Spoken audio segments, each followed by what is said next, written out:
इस वीडियो में हम बात करेंगे मेजरमेंट और एक्सपेरिमेंटेशन के बारे में। तो चलिए शुरू करते हैं और देखते हैं। सबसे पहले फिजिकल क्वांटिटी। तो ऐसी कोई भी क्वांटिटी जिसको हम मेजर कर सकें उसे कहते हैं फिजिकल क्वांटिटी, जैसे कि length, mass, time, area, force, volume, work, pressure. ये सभी हमारी फिजिकल क्वांटिटी के अंदर आती हैं क्योंकि इनको हम मेजर कर सकते हैं। अब बात करते हैं मेजरमेंट की।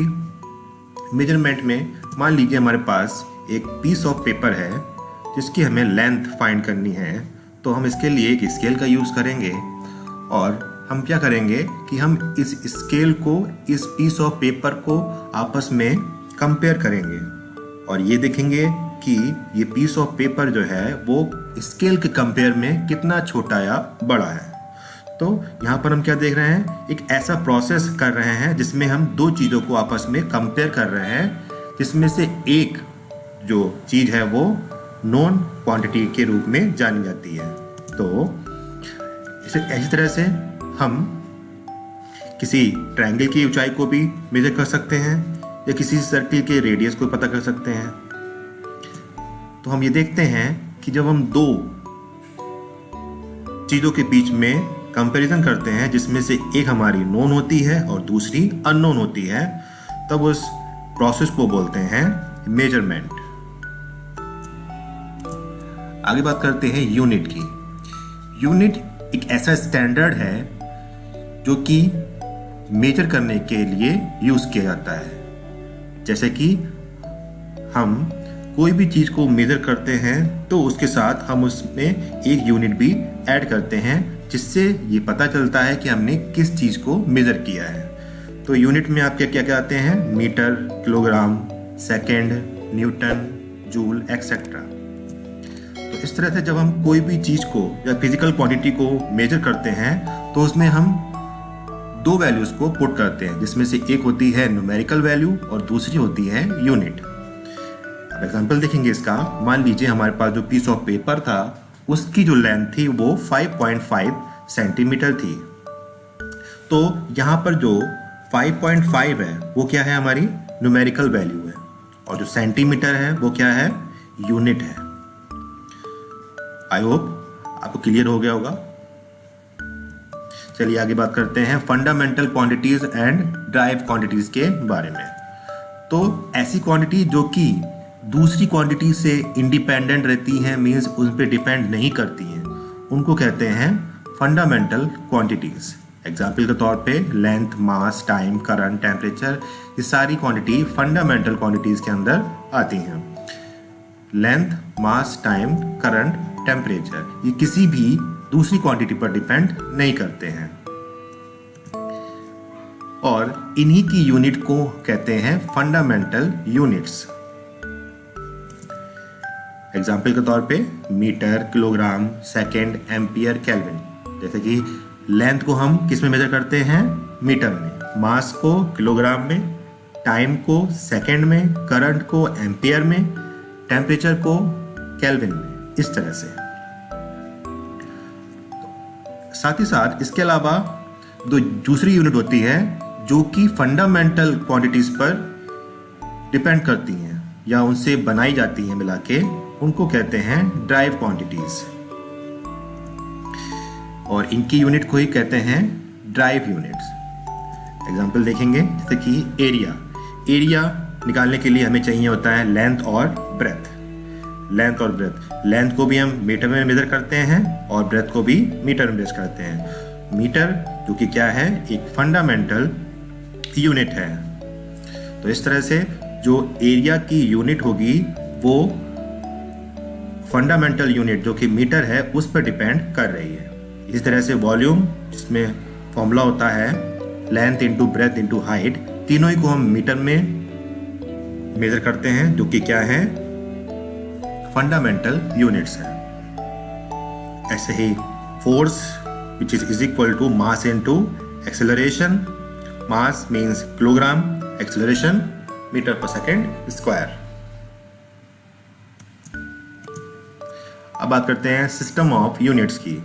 जो यूनिट्स होती हैं वो जगह जगह पर अलग अलग यूज़ की जाती हैं, जैसे कि इंडिया में अलग, विदेशों में अलग यूज़ की जाती हैं। तो इसके आधार पे इनको 3 भागों में डिवाइड किया गया है। पहला है ब्रिटिश सिस्टम और FPS सिस्टम, जिसमें हम लेंथ को फुट से मेजर करते हैं, मास को पाउंड में और टाइम को सेकंड में। दूसरी है फ्रेंच सिस्टम और CGS सिस्टम, जिसमें हम लेंथ को सेंटीमीटर में, मास को ग्राम में, टाइम को सेकंड में मेजर करते हैं। थर्ड है MKS सिस्टम या फिर मीट्रिक सिस्टम या फिर SI यानी कि इंटरनेशनल सिस्टम ऑफ यूनिट।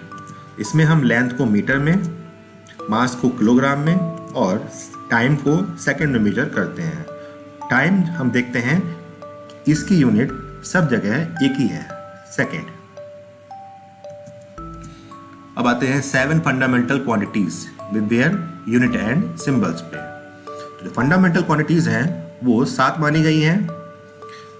देखते हैं, पहली है लेंथ, जिसको हम मीटर में मेजर करते हैं, का सिंबल है M। मास किलोग्राम में, kg हो गया इसका सिंबल, टाइम सेकंड में, S इसका सिंबल, टेम्परेचर केल्विन में, कैपिटल K इसका सिंबल, इलेक्ट्रिक करंट एम्पियर में, कैपिटल A इसका सिंबल, ल्यूमिनस इंटेंसिटी कैंडेला में, CD इसका सिंबल, और अमाउंट ऑफ सब्सटेंस मोल में, इसका सिंबल है MOL। तो ये हो गई 7 फंडामेंटल क्वांटिटीज। अब बात करते हैं हमारे नेक्स्ट टॉपिक पे, जो कि है वर्नियर कैलिपर्स।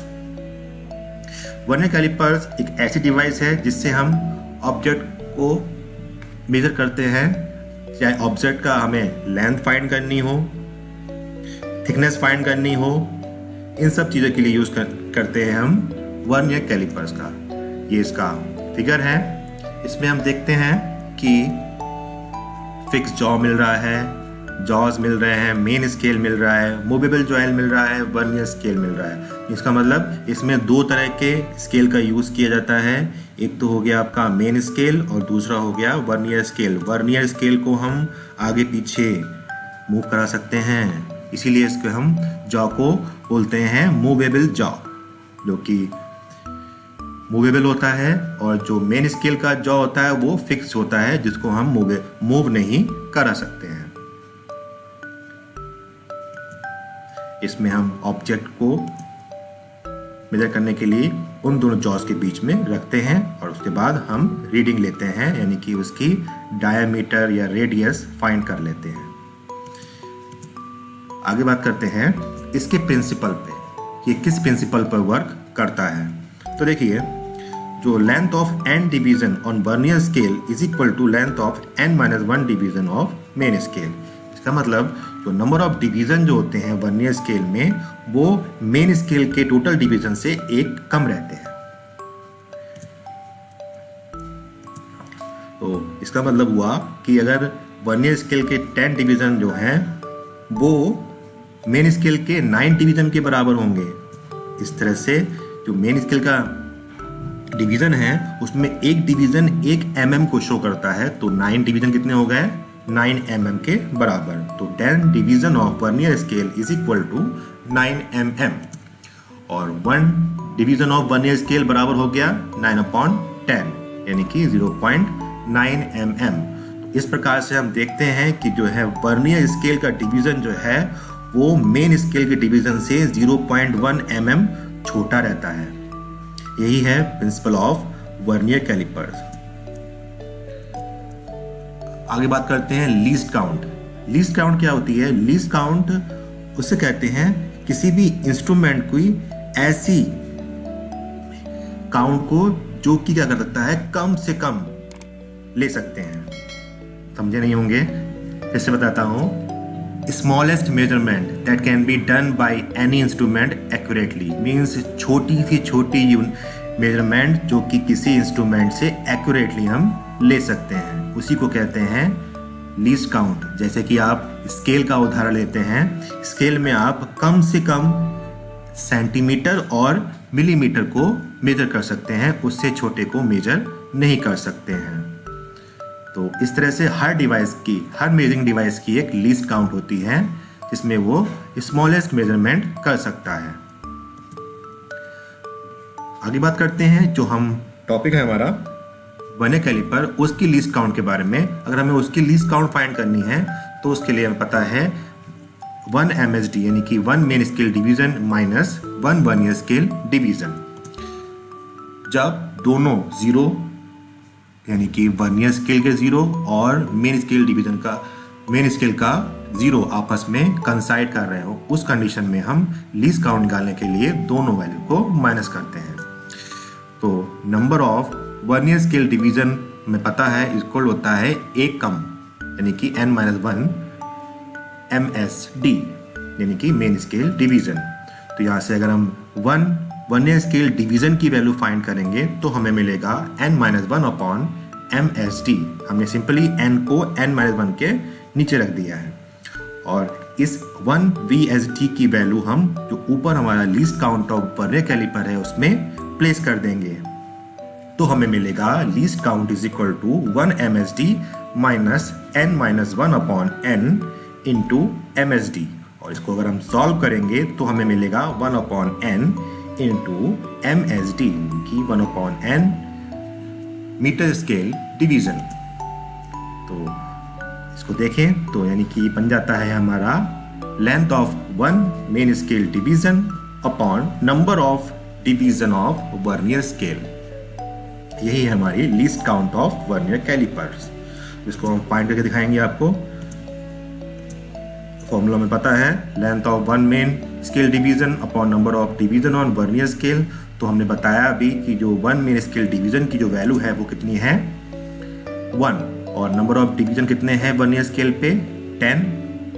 तो लीस्ट काउंट हो जाएगी 1 अपॉन 10 यानी कि 0.1 mm यानी कि जो वर्नियर कैलिपर है वो 0.1 mm तक की लीस्ट काउंट को मेजर कर सकता है। अब हम बात करेंगे वर्नियर कैलिपर में पाई जाने वाली एरर के बारे में। एरर से मतलब ये है कि जब हम दोनों जॉज को वर्नियर स्केल के और मेन स्केल के जॉज को जो आपस में हम बंद करते हैं या फिर मैच कराते हैं तो कभी कभी ऐसा होता है कि मेन स्केल का जीरो वर्नियर स्केल के जीरो के साथ मैच नहीं करता है। यानी कि कभी कभी वर्नियर स्केल का जीरो मेन स्केल के आगे निकल जाता है बंद करने पर या उससे पीछे रह जाता है। तो इस तरह से जो एरर है वो दो तरह की हमें मिलती है। पहली पॉजिटिव जीरो एरर और दूसरी नेगेटिव जीरो एरर। अब बात करेंगे हम पॉजिटिव जीरो एरर के बारे में। तो जब वर्नियर स्केल का जीरो मार्क मेन स्केल के जीरो मार्क के राइट हैंड साइड में पहुंच जाता है बंद करने पर, तब उस कंडीशन में हम कहते हैं कि वर्नियर कैलिपर में पॉजिटिव जीरो एरर है। अभी इस डायग्राम में आप देख रहे हैं कि जो वर्नियर स्केल का जीरो है वो मेन स्केल के जीरो के राइट हैंड साइड में लाई कर रहा है, यानी कि इसमें एरर है which is called positive zero error. अब नेगेटिव जीरो एरर के बारे में बात करते हैं। नेगेटिव जीरो एरर में जो जीरो मार्क होता है वर्नियर कैलिपर का वो मेन स्केल के जीरो के लेफ्ट हैंड साइड में लाई करता है, यानी कि लेफ्ट हैंड साइड में पहुंच जाता है। देखिए डायग्राम में अब क्या हो रहा है, हमारा जो वर्नियर स्केल का जीरो है वो मेन स्केल के लेफ्ट साइड में पहुंच गया है। तो इस कंडीशन में हम कहते हैं कि जो डिवाइस है इसमें नेगेटिव जीरो एरर है। और जब इसमें कोई भी एरर नहीं होती है तो फिर क्या होता है, तो वर्नियर स्केल का जीरो मेन स्केल के जीरो के साथ कंप्लीटली मैच करता है। उस कंडीशन में हमें कुछ भी करने की ज़रूरत नहीं होती है। एरर में हमें कुछ कैलकुलेशन करनी होती है, उसके बारे में हम आगे बात करने वाले हैं। चलिए देखते हैं। मान लीजिए हम किसी स्फेयर के डायमीटर को फाइंड कर रहे हैं with the help of vernier callipers. तो मान लेते हैं कि लीस्ट काउंट जो है वो वर्नियर कैलिपर की है 0.1 mm। इसको हम सेंटीमीटर में कन्वर्ट करते हैं तो हमें मिलता है 0.01 सेंटीमीटर। और जब इसको हमने क्लोज किया तब हमने देखा कि जो है जो वर्नियर कैलिपर है इसमें नेगेटिव जीरो एरर मिल रही है। अब उस कंडीशन में ध्यान से सुनिएगा क्या करते हैं। उस कंडीशन में जब हम इसको बंद करते हैं और जब हमें एरर मिलती है, बंद करने के बाद हम ये देखते हैं कि वर्नियर कैलिपर्स के डिवीज़न में से कौन सा डिवीज़न मेन स्केल के डिवीज़न के साथ एग्जैक्टली मैच कर रहा है। तो अगर हम फिगर में देखें तो हम ये काउंट करके देखते हैं, तो हम देखते हैं कि यहाँ पर 1 2 3 4 5 6 7 8 9 वाला जो डिवीज़न है वो मेन स्केल के डिवीज़न के साथ एग्जैक्टली मैच कर रहा है। इसके अलावा कोई भी एग्जैक्टली मैच नहीं कर रहे हैं। तो इसका मतलब क्या हुआ कि हम इसको देख के बताते हैं कि इसमें एरर है और इसमें जो मैच कर रहा है वो है हमारा 9th डिवीज़न। तो उसमें हम 9th डिवीज़न को हम किस तरह से लिखते हैं, डिनोट करते हैं कॉपी में, वो लिखेंगे -0 error is equal to -9 into 0.01 centimetre, that is -0.09 centimetre. यानी कि हमने क्या किया, जो डिवीज़न मैच कर रहा है वर्नियर स्केल का मेन स्केल के साथ, उस डिवीज़न को हमने लीस्ट काउंट के साथ मल्टीप्लाई करके फाइंड कर लिया। इसका हम आगे क्या करेंगे अभी बताएंगे आपको। तो इसको अभी हम रख लेंगे सेव करके। अब हमने इस स्फीयर को वर्नियर कैलिपर में फिक्स कर दिया है और फिक्स करने के बाद हम इसकी रीडिंग लेंगे। देखते हैं कि जो मेन स्केल रीडिंग है वो हमें मिल रही है 1.3 सेंटीमीटर की, और जो वर्नियर स्केल रीडिंग है उसके लिए क्या करते हैं, हम देखते हैं फिर से कि वर्नियर स्केल डिवीज़न में कौन सा डिवीज़न मेन स्केल डिवीज़न के साथ एग्जैक्टली मैच कर रहा है। तो यहाँ पर हम देख सकते हैं कि जो 8th वाला जो डिवीज़न है वो इसके साथ मैच कर रहा है।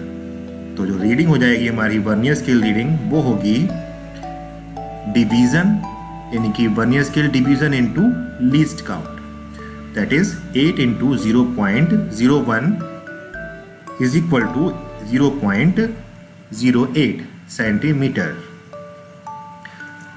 अब जो ऑब्जर्व रीडिंग है, जो हमारी मेन स्केल रीडिंग आई है और वर्नियर स्केल रीडिंग आई है, उसको हम ऐड कर देंगे, यानी कि 1.3 प्लस 0.08 जो कि मिलेगा 1.38 सेंटीमीटर।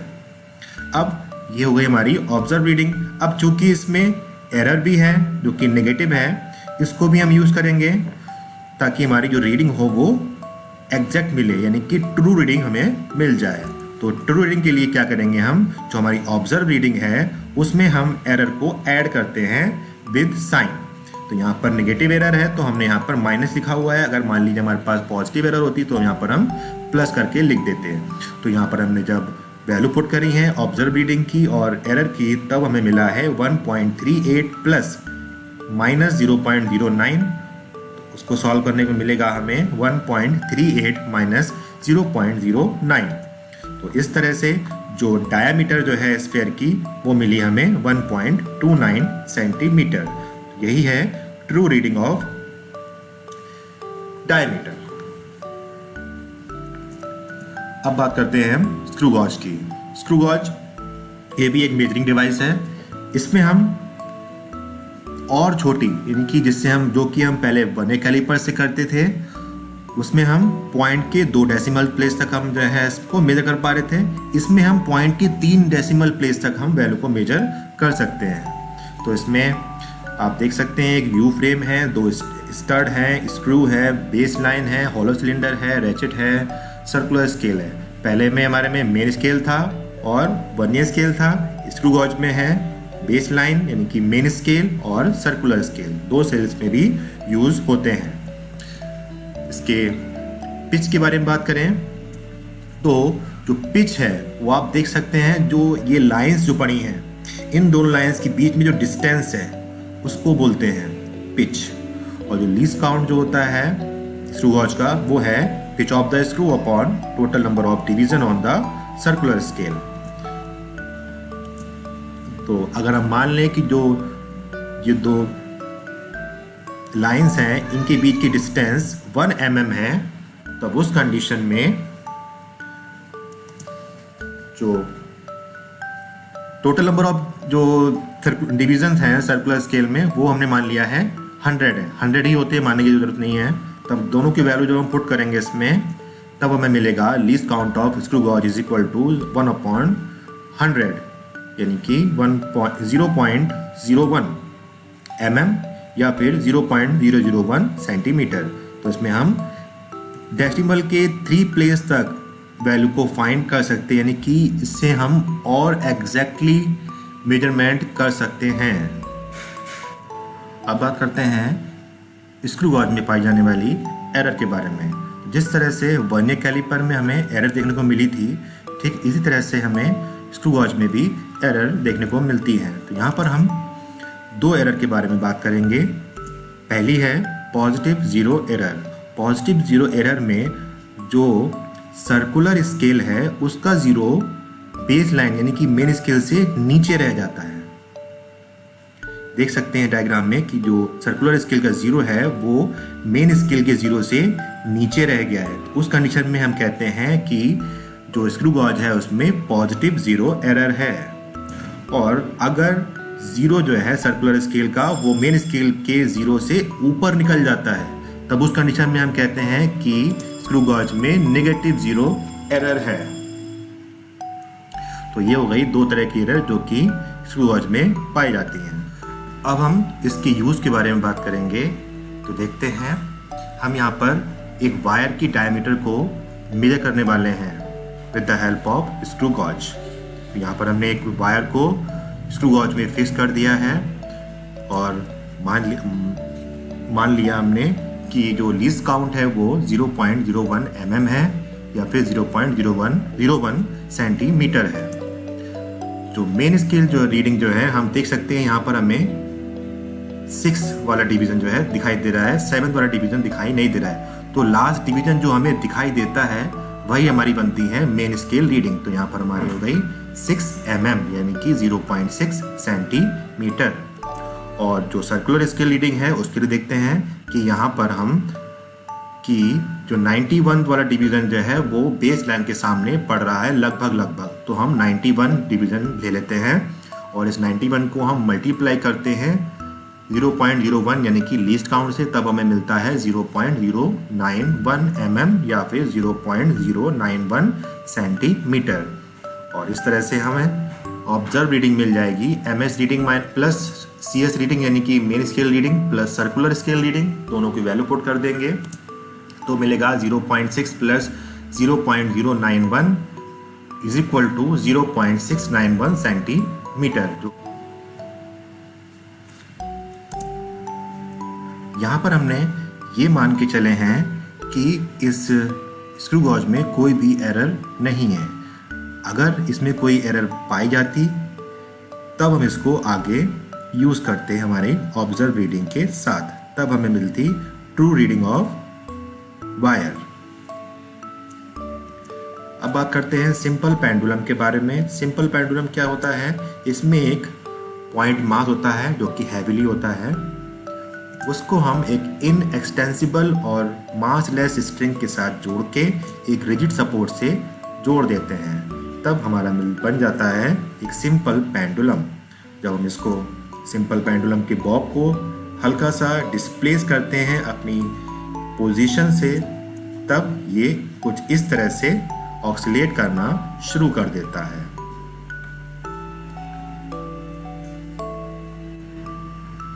आगे बात करते हैं इसके ऑक्सिलेशन के बारे में। ऑक्सिलेशन के बारे में अगर बात करें हम, तो हम ये देखते हैं कि यहाँ पर जो पेंडुलम का बॉब है वो A से B जा रहा है, B से फिर A आ रहा है, फिर A से C जा रहा है, फिर C से A के लिए आ रहा है, और इस तरह से ये ऑक्सिलेट कर रहा है। और जो A है, पॉइंट A, वो इस पेंडुलम की मेन पोजीशन कहलाती है। तो जो एक ऑक्सिलेशन जो होगा वो हम काउंट करेंगे कब? जब जो पेंडुलम है वो जाएगा पहले A से B के लिए, फिर B से A वापस आएगा, फिर जाएगा C के लिए, फिर C से फिर से जब वापस आ जाएगा A पर, तब जाके हमारा एक ऑक्सिलेशन पूरा हो जाएगा। अब बात करेंगे कुछ टर्म्स के बारे में जो कि सिंपल पेंडुलम से रिलेटेड हैं। इसमें से पहला वाला टर्म जो है वो है एम्पलीट्यूड। अब देखिए एम्पलीट्यूड क्या होता है? The maximum displacement of Bob from its main position on either side, यानी कि जो बॉब है वो A से B तक चला जाए या A से C तक चला जाता है, कितनी मैक्सिमम डिस्प्लेसमेंट पर। यानी कि ए से बी तक कितनी लेंथ होगी या फिर ए से सी तक कितनी लेंथ होगी, यही कहलाती है amplitude of the simple pendulum. इसको मेजर करते हैं मीटर में। आगे बात करते हैं अगले टर्म्स के बारे में, जो कि है फ्रीक्वेंसी। फ्रीक्वेंसी का मतलब हो गया कि जो ये बॉब है वो 1 सेकेंड में कितने ऑसिलेशन पूरे कर लेता है। इसको भी हम मेजर करते हैं, और जो कि मेजर करते हैं हर्ट्ज में। फिर है पीरियड ऑफ ऑसिलेशन या फिर time period of simple pendulum. Time taking to complete one oscillation means कितनी देर में ये एक ऑसिलेशन पूरा करता है, वही कहलाता है इसका टाइम पीरियड। इसको हम सेकंड में मेजर करते हैं। टाइम पीरियड जो होगा वो मास और शेप पे बॉब के डिपेंड नहीं करता है, और साथ ही साथ इसके एम्पलीट्यूड पर भी डिपेंड नहीं करता है। अब किस पे डिपेंड करता है, चलिए देखते हैं।